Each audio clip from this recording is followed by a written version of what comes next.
Good morning, everyone. My name is Rick Earls. I'm the Senior Director of Industry and Innovation for Team NEO, and I will be your moderator today.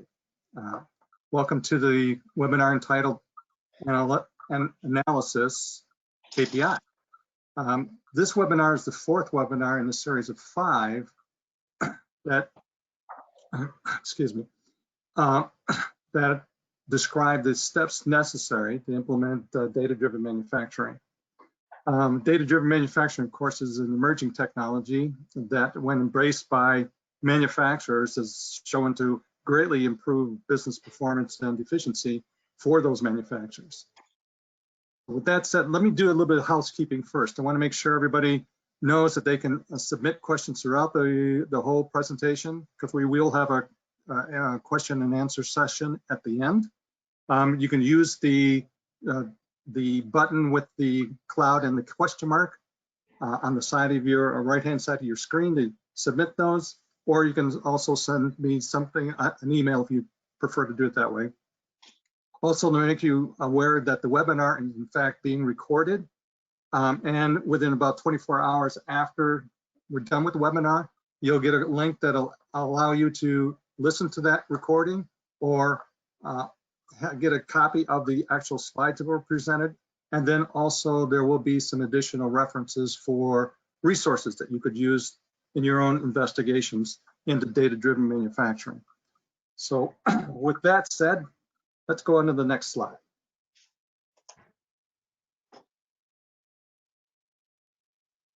Now, I would now like to introduce Jay Ferran, Team NEO's Senior Vice President of Industry and Innovation for Team NEO.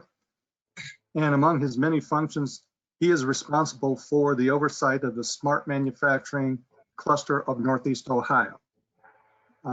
Jay will give us a quick overview of the Smart Manufacturing Cluster's mission to improve economic development in Northeast Ohio, and then give us a really high-level description of the webinar series, How to Start Your Journey to Data-Driven Manufacturing. So, Jay, you're on.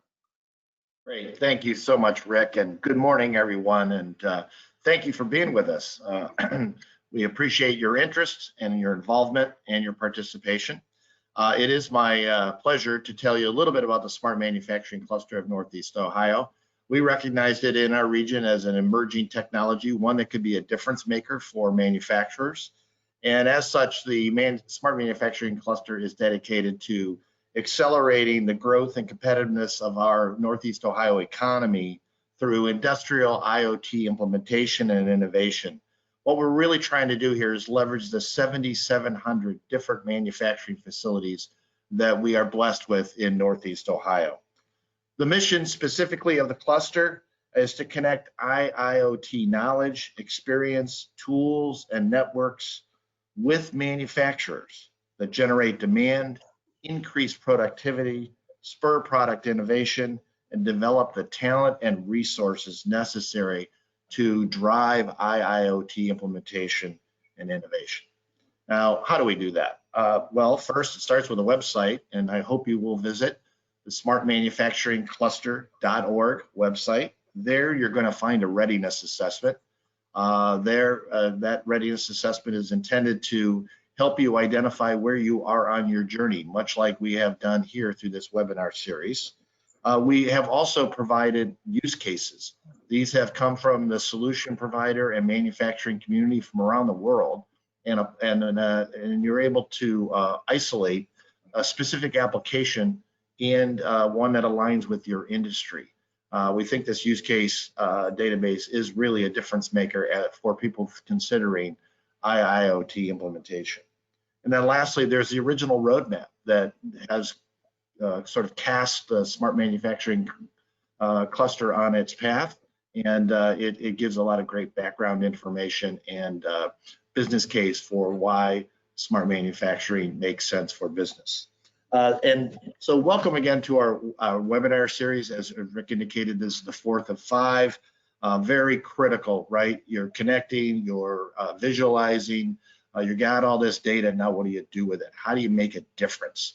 And that's what this one is really dedicated to. We're pleased that we have Hitachi and Logan Aluminum to help tell that story. I think our webinar series is unique. Why? Because we have a manufacturer who is actually either in the journey, has completed the journey, telling their story of their implementation, along with the solution provider that was so integral to their success. We emphasize operational excellence, improved efficiency, and profitability for small and medium-sized manufacturers in this effort. And then lastly, we're taking a look at COVID-19 and what the implications are and how these technologies can be a difference maker as you work through this pandemic. So that's it for me. Thank you so much, Rick, and let's get on with the webinar. Thank you. All right.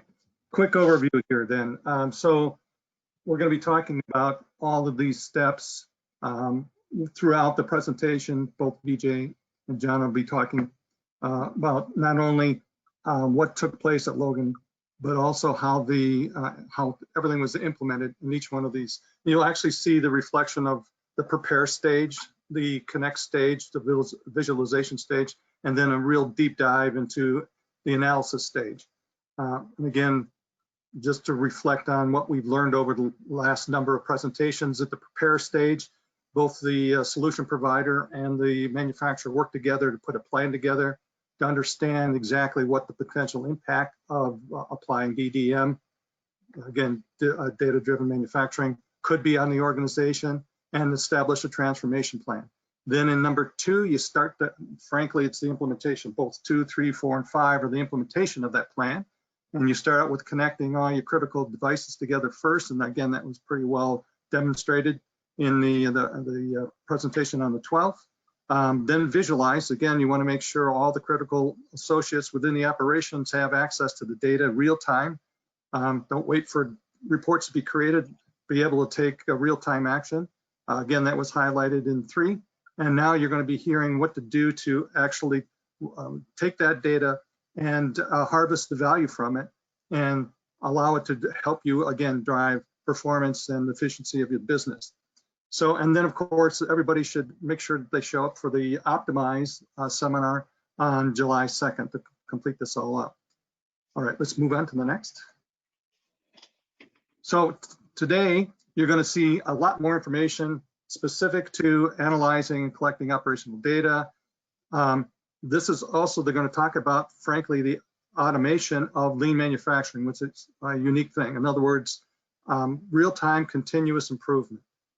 And then also, again, you'll see many, many applications suggested to you where it makes sense to harvest value from that data stream. And then analyze operational activity and compliance with COVID-19 related policies. You see a lot of discussion about that throughout this presentation today. All right, next slide. So, so from Hitachi, I'm gonna introduce you to John Bringer, and he will be actually talking second. Vijay will be talking first. So for John, he's going to be talking a lot about the actual implementation of these planned applications, of course, that were outlined in the prepare stage, and in fact, even how that was, even how they walk, and that being Hitachi ends up providing that guidance through that whole prepare stage. And then, of course, Vijay is going to talk about the actual use case at Logan, how that all started off, how it's been implemented, and then again, focus really heavily on how Analyze is allowing them to actually harvest the data that, or harvest the value that they're looking for to drive business performance and efficiency. And then at the end, we'll have the questions and answer session. So to start things off, I would like to turn it over to Vijay, and he can tell you a little bit more about himself. Thank you, Rick. Like Rick said, Analyze is the bridge between that connects your data to value, and value is why we are all in business. I'm Vijay Kamineni. I'm business transformation leader at Logan Aluminum. Unfortunately, we could not do this face-to-face, but this is the second best, and most of you wouldn't wouldn't have heard either one of those terms, business transformation leader or Logan Aluminum. Um, I've been in this role for the past 2 years. I've been with Logan Aluminum since 2009. I've been in the information technology as a software development champion and the team leader of development. Been heavily involved in lean manufacturing, Six Sigma, and agile project management and advanced analytics skills. The reason why probably you never heard about Logan Aluminum is we are jointly owned by two owners out of a code degree, because we'll hear a little bit about that in the introduction. And for today's presentation, will be very high level, but we'll look at what Logan Aluminum is and what we do, and we'll look at the problem or challenge that we started off 2 years ago. Actually, that turned out to be an opportunity right now. Through the journey, we found opportunities rather than problems and challenges. We'll see how analysis and the best practices of that help us through this journey, which we still are on. And we'll talk a little bit about the ongoing journey. And we'll look at the benefits and some performance metrics we are targeting, and the lessons learned, including some from the COVID experience we had. Again, it will be very high level to give time for questions at any stage. If you have a question about the slide, please send it through the questions channel. Logan Aluminum, we're a 35-year-old plant. We make aluminum can sheet, and mostly for the beverage can industry. We produce about 2.4 billion pounds of aluminum a year. That's close to 45% of the North American can sheet. What that means is, if you pick up a 6-pack of Coke or beer or Pepsi or any other beverage product, probably 3 of those cans came from the sheet that came from that one plant, snugly hiding in the fields of Kentucky. You see to the left.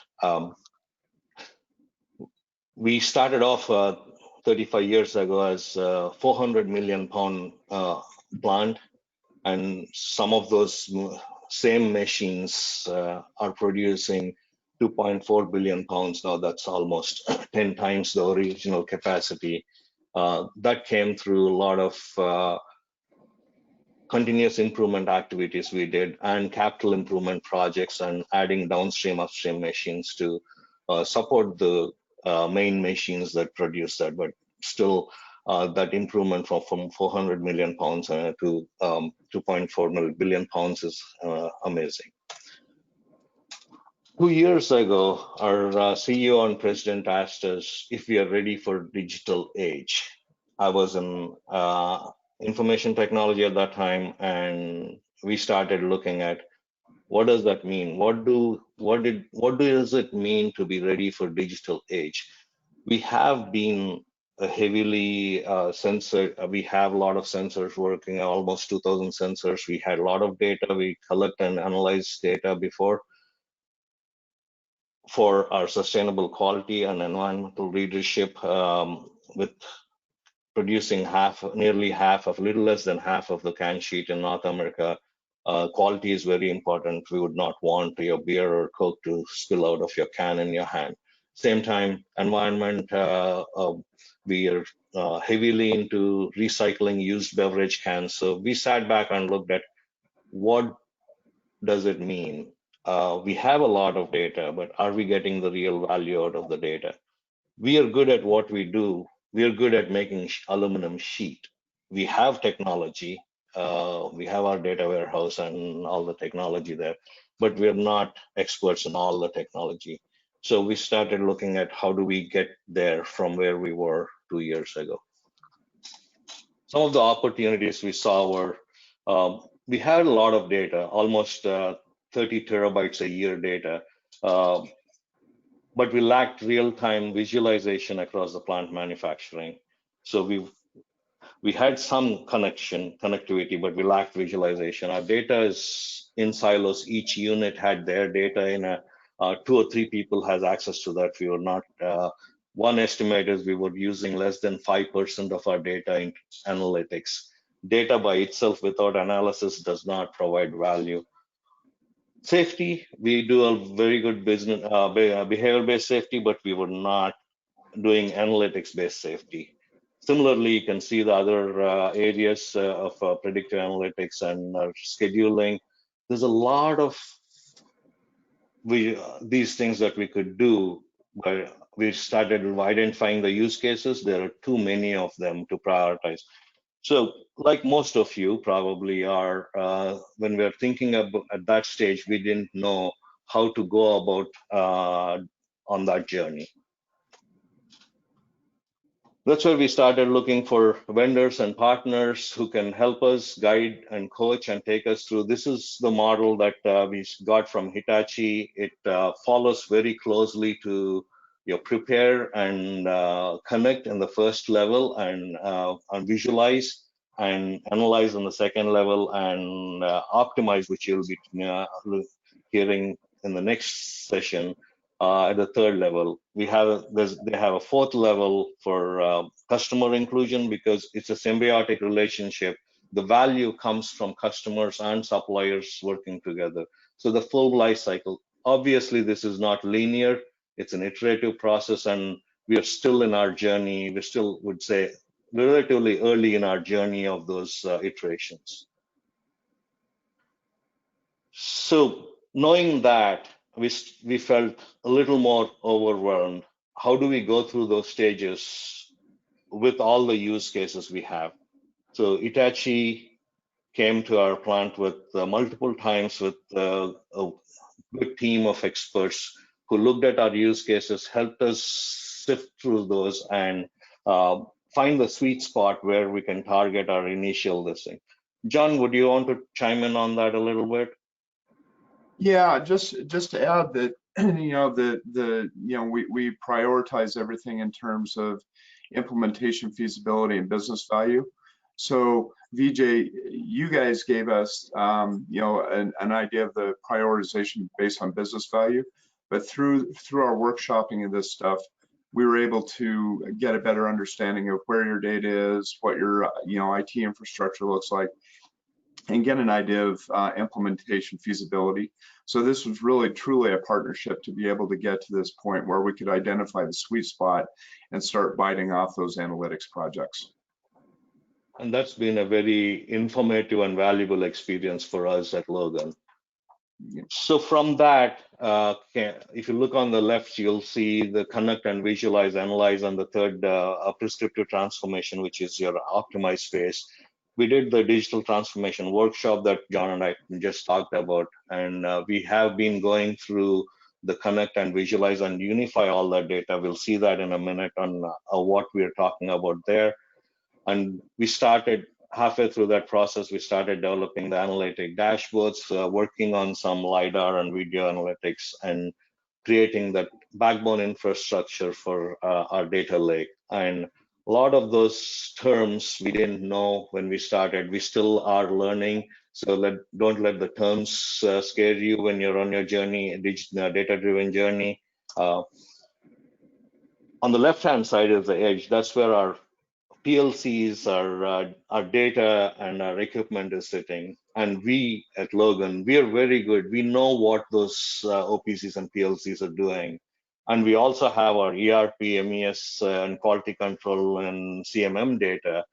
So we had the business data, we had the operations process data and telemetrics, but we didn't know how to bring that volume of a data together and bring value through data visualization and analytics. That's where Hitachi comes in place. Instead of us going and learning with the small group of people we have, we partnered with Hitachi and depended on them to look at the right side of the work. That's on the Azure cloud, bringing all that data together, tying it together in a time series, and helping us analyze with the analyze engine at the middle and with the data analytics framework, and bring that support. We knew the business, they knew the technology. It's been a wonderful journey, which we still are on. So some of the benefits and metrics we are looking at, it is the convergence of information technology, operation technology from the shop floor, business needs, bringing all those together in taking small iterative steps in digital Kaizen or data-driven manufacturing. It's not all about one activity. We introduced a chatbot to reduce the number of calls and emails we get from our trucking companies. Over the last year, we reduced about 50 to 60% of those calls, and also the trucking companies didn't have to wait, so they could manage their trucks better and saving costs for us. Like I said, we have about 2,000 sensors across the plant, collecting 35,000 data points, so tags per coil, some at almost 20 milliseconds. That's a lot of data, and collecting that data and making that accessible to our analysts and process engineers and management and owners, that's where the value gets generated through analyzing that data. The lessons learned through this process, like I said, when we started, we didn't have a lot of knowledge on what business transformation or data-driven manufacturing would be. But the first step, the digital workshop we did with Hitachi, that helped us wrap our mind around the challenge and give us the confidence that we bring our business information and Hitachi can work with their knowledge, IT and OT skills they have been developing for the past 150 years to help us in our journey. Usually, we heard a lot about taking small steps and take a small use case and get quick wins from that. That's very useful in change management and getting a wider acceptance within the organization. But at the same time, we also realized if we don't focus on the long-term roadmap, we would make the silos even deeper and may hurt ourselves. So we created a wider roadmap, and then we're going through repeated small iterations to get our value. Through that journey, what we saw was what we need is not a vendor who sells their product or gives you a tool and you go learn the tool and do it yourself. What we needed was, and what we still need, is a strategic partner or a coach who brings the technology and the analysis part of that expertise to a business where we know how to run our business, but they bring the digital tools to us, and it's a partnership and co-creation that has been very beneficial for us. While we are in the midst of all this, and like all of us have been through this, COVID came and we had to pivot on a dime and go into remote work, social distancing, both at the work sites and conference rooms. So the technology and the preparation we had over the years in our agility of how we work, those things helped a lot for us to quickly get everybody who can work remotely back to work, away from the site, and keep the site running. We were running 100% through these months. Obviously, in the quarantine, we have to ensure there is enough beer in the cans flowing. Sorry about that. So for keeping our employees safe, we've implemented the thermal screening terminals at entry points and at various areas. We had deep cleansing and hands-free and emergency response procedures that we ensured we are following the state guidelines, the guidelines from our corporate. And over and above all, while we quickly changed to remote work, we are using the digital technologies to keep the employees still engaged and make sure for the welfare and wellness of our employees. So that was very important to us. Our preparedness there and the technologies the journey we were on helped make the transition smoother. Now I'll hand it over to John to go a little deeper on the technology side of it and what we can do, the services side of it, and how they helped us get from where we were a few years, 2 years ago to where the current stage of our journey. John? Okay, thanks, VJ. Yeah, so my name is John Brinegar, and I lead the solution architecture and delivery teams globally for our various manufacturing solutions. We've been doing a lot of heavy industry like metals, both aluminum, rolled aluminum and rolled steel, but we also work with auto parts manufacturers, automotive final assembly operations. We've done work in electronics and pharmaceuticals, and so we have a pretty broad range of both process and discrete manufacturing background. So let's go to the next slide. Okay, so a lot of people don't really know much about Hitachi. It's a very recognized brand, but they don't know what we do. I've had people say, "You make TVs, right?" Yeah, well, we do that. But if you've spent any time in Japan or Asia, you'll know we make elevators and escalators. Those are everywhere, and especially in Japan. We also make construction machinery, electronic equipment, IT data center infrastructure. So we're a manufacturer first and foremost, but we also have a lot of IT background. So VJ touched on that. We're the 8th largest technology company in the world and 24th largest manufacturing company. We've got 140,000 manufacturing employees in 200 facilities, 200 plants spread across 20 countries around the globe. We're fairly proud of the fact we were recently recognized by the World Economic Forum for one of our plants. It's a control systems plant in Japan, the Almika Works, and that plant was recognized as an advanced fourth industrial revolution lighthouse. So we're excited about that because it's the only plant in Japan from any company that was recognized by the WEF. Okay, next slide. Okay, so VJ touched on this a little bit. The key part of how you can be successful in getting through the connect and into the analysis stage is to create a transformation roadmap. And so to be able to do that, you have to understand and review the business processes, but also the KPIs around those. And KPIs can also be decomposed into finer and finer detail. So this is something that we did with Logan. And as we mentioned, we aligned and prioritized those use cases. We also have to take input from both IT and operations to really understand the lay of the land in terms of network and how those KPIs are going to be realized in the analysis stage. And so coming out of that, we generated a document called the Transformation Roadmap. So drilling down in a little bit more detail, we start with the business objectives. So these are the metrics that are important. Getting an understanding of where the manufacturer is, where the plant is on their maturity journey, and then understanding the process capabilities and even equipment to be able to build the vision to value. We do an outside-in analysis, so we really start with the use cases. Rather than starting with technology, we're focused on outcomes.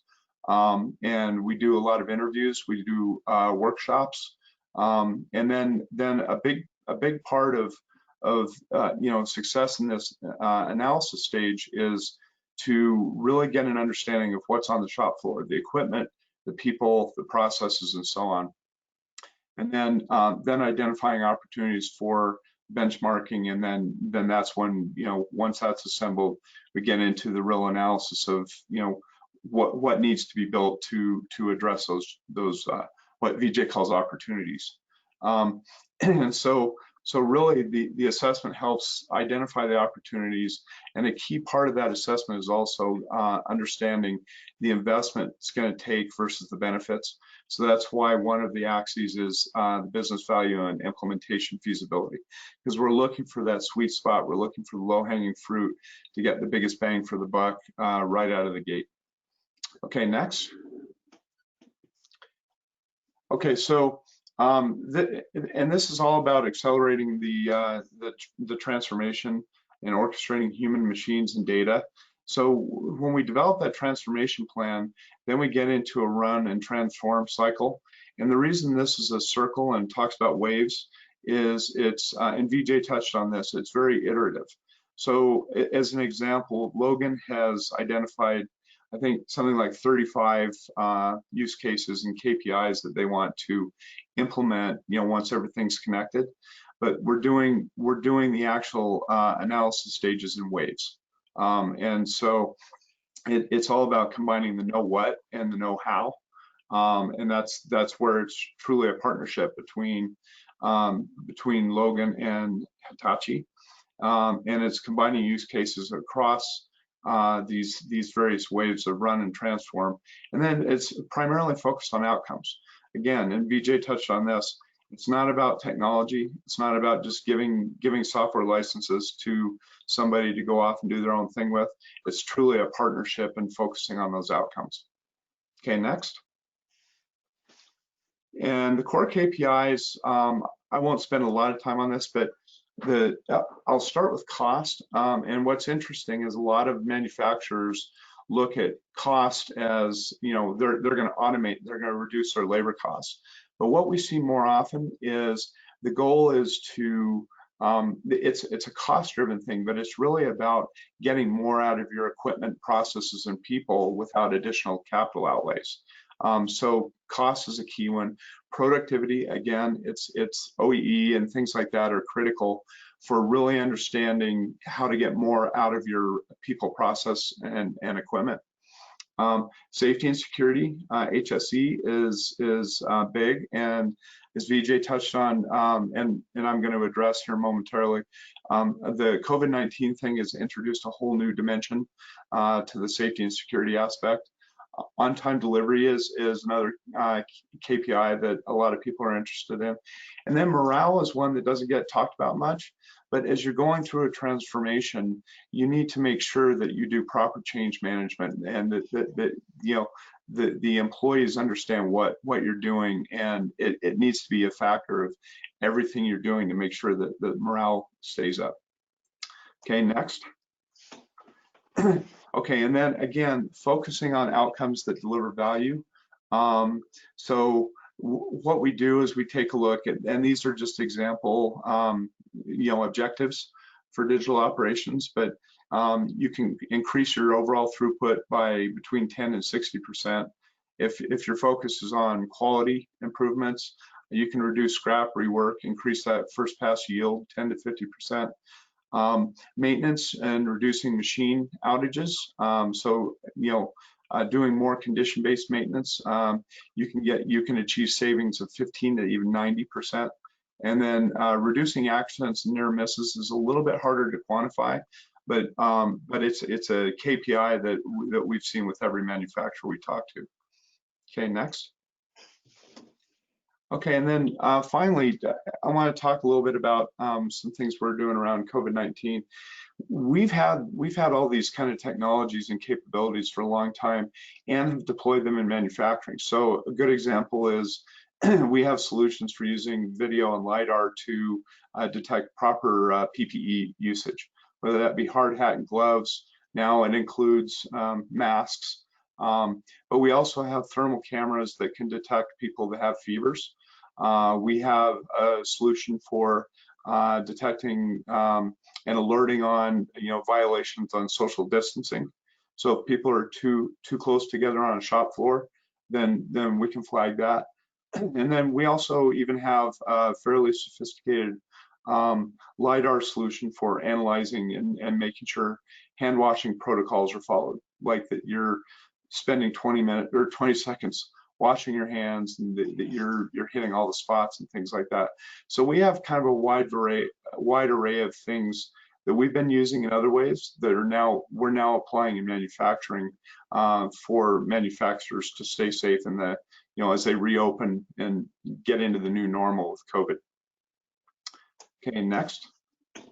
And then finally, to address these kind of COVID solutions, we usually do an assessment, operationalize, and optimize. So even if you just do the assessment, at least it's an assessment on the COVID safety, so to speak, in terms of distancing. Do you have the right testing of temperatures and things like that? So this is the process we go through. We're seeing a lot of interest in this because a lot of state governments are actually mandating certain of these things to be done, and so manufacturers are really conscious of this. So this is the approach we take for that. Okay, so next. Okay, so that's it for me. Rick, I guess I'll send it back to you. Yes, so anybody who wants to submit a question, go ahead and type it in, and at least we'll get started with a few of these that I have now as a result of listening to the presentation. Let's start with the first one. Since the implementation of the analysis tends to be more expensive than the hardware implementation of a DDM system, can you elaborate on financial justification for added analytic-based applications like predictive maintenance, for example? Vijay, you want to take that one? Yeah, sure, Rick. And people, like, you're right. These things are the data-driven manufacturing, and these tools are easily available now, but they're expensive at the same time. And there are a lot of them available. And as a manufacturer, we have our tactical use of our funds, so we don't have a big bag of money that we can throw and buy a tool. The bigger part of that, along with the financial issue we have, it's the training time and cost for our employees and our employee cost if you're going that route. So that's where when I alluded to we need a partner, not a vendor who sells their technology. It's the value you get out of the implementation and the analysis has to be greater than the money you're spending. And one thing that really helped Logan in this endeavor is working with a partner who Hitachi gave us a subscription model. So over the next few years, we pay as we go for the joint co-creation we are doing and the analysis we are doing. So that helped us to continuously reap value while we are paying. That way, the burden on us was not as much as it would have been. So there are some creative ways you can work around the finances, especially for manufacturing where money is tight. Yeah, John, are there things that can be done to reduce or control the cost of implementation of analysis? And again, please talk a little bit more about that subscription model that Vijay mentioned. Yeah, so a couple notes on that. I think one of the key pieces is identifying, prioritizing based on business value and feasibility, because that sweet spot in Vijay's diagram is really the low-hanging fruit. So it's the biggest bang for the buck. So as long as you focus on those, as long as you do things iteratively, and then as Vijay mentioned, we have a subscription model. We do our implementations of these solutions in such a way that it's more of an OpEx cost, so pay as you go, as opposed to a big capital expenditure for a bunch of hardware and licenses and things like that. So we've gotten pretty creative, but the key point is our manufacturing solutions are sold as a service. So everything's subscription based as opposed to license based. And we have a question from the audience. This goes to you, John. What is the cost of an Hitachi digital assessment? There are various answers to that, but what we did for Logan is that was just a partnership thing. We did that before a dime was spent. We spent, Vijay, I think it was 2 days initially, and then I think we had some follow-ups. That's But correct, yeah. that was done at no cost, and what they got for it was a detailed transformation plan, and then a proposal for how we get started. We do some, as you probably know, we did, we just recently merged with Hitachi Consulting. So Hitachi and Vantara and Hitachi Consulting came together. We do some bigger assessments, like 6-week assessments that are more kind of consulting engagements. But so we have a spectrum of ways we do it. But what we did for Logan was basically free of charge initially. And then it paid off for both of us, in the strategic partnership after. All right, and we got one for VJ. How did you manage the relationship with Hitachi as a partner versus Hitachi as a solution provider? That's a great question. For the most part, we were a little concerned in the beginning. While we are getting into that, we needed somebody who we can trust. Over the last 2 years, and the workshop helped to get into that, understand each other, where they're coming from and what their suggestions were. For the most part, it's been seamless for us so far. And one thing I like with the engagement with Hitachi is, Logan, we have other vendors we work with on different PLCs in our vibration analysis, NI systems, and our historians. One thing with Hitachi I noticed is they're very open to work with the vendors we have or the other vendors we need to work with while they're building our data pipelines and analysis, so we can get the best of both worlds. So it's been fairly seamless and very trusting relationship so far. But at the end of it, when all parties involved can win through the plan we come up with, rather than trying to win over somebody else, that partnerships worked well, and it's been easy with from Hitachi so far. Right. So a couple more here. I think we have time for just a couple more, and then we'll do a closeout then.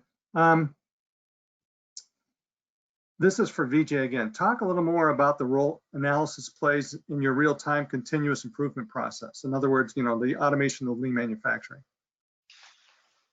Absolutely, and that's a topic I can talk for a long time. So Rick, keep me honest and cut me off. Data, the kind of data we have, usually we have the tribal knowledge, we have a feel for something, that this is why we have these issues, or this is how we could improve something. And that is good. That's very valuable, because the boots on the ground, the people who have their hands on the process intuitively know that. But for us to get the real value out of it, we have to take the data and analyze it and find where we could get the maximum benefit for the dollar we are spending. That's what analysis gives us. There are a lot of these ideas that, like I said, initially we had so many places we can implement our digital transformation and data-driven manufacturing.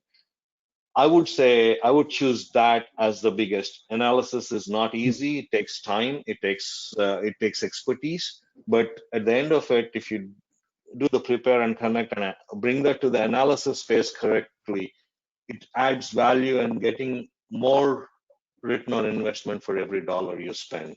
And I can go deeper into use cases, and I'll be glad to talk to anybody on more detail after the session. You can connect with me. All right, our last question then. Is the development of the analytic function available to the internal associates within each department, or is it a function controlled by the IT staff? And if each department does, in fact, develop their own analytics, what cybersecurity steps have you taken to protect your data and to establish that resilient system in case you do have issues? I'm assuming I'll take that question. It's got I got both your names on it, so go for it. Okay. I'll start and hand it off to John. At Logan, historically, I think this has been very useful for us. Our information services does the prepare and connect part of it, and they collect the data and make it available for the analyst.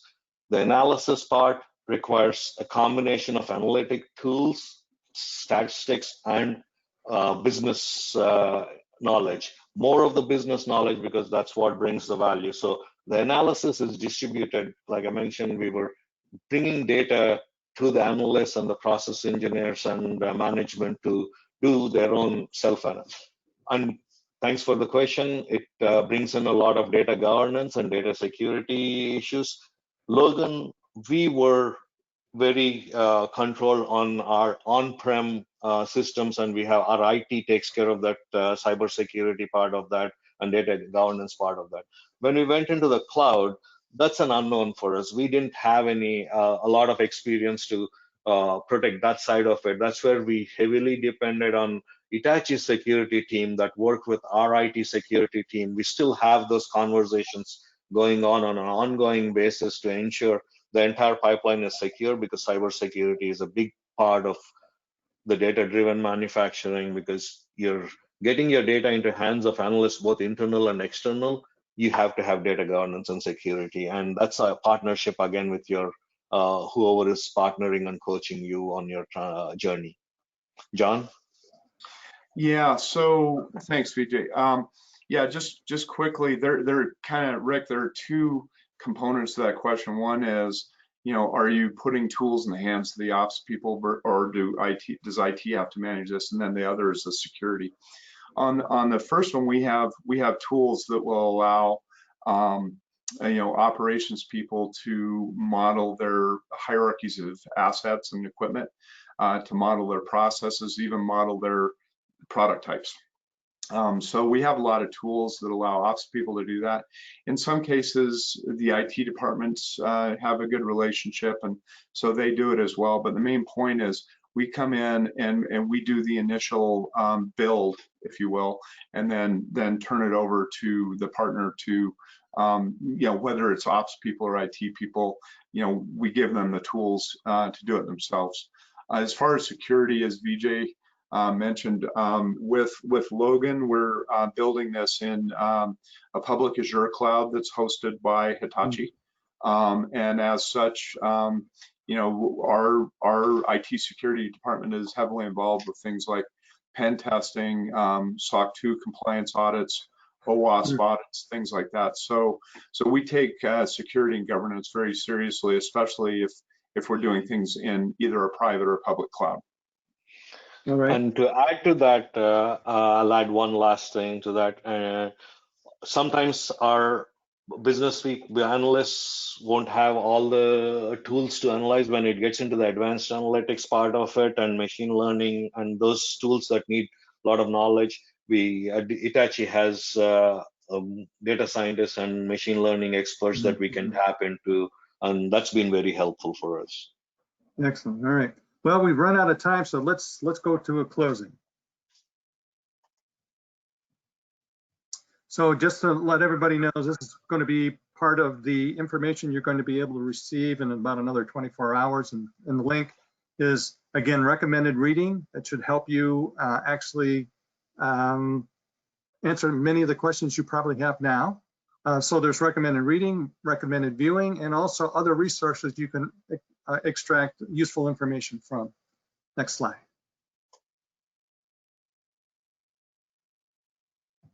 Also want to let you know that there is a webinar that Hitachi and the Industry Week are providing, and a lot of the information here, including registration, the link to registration is here along with the description.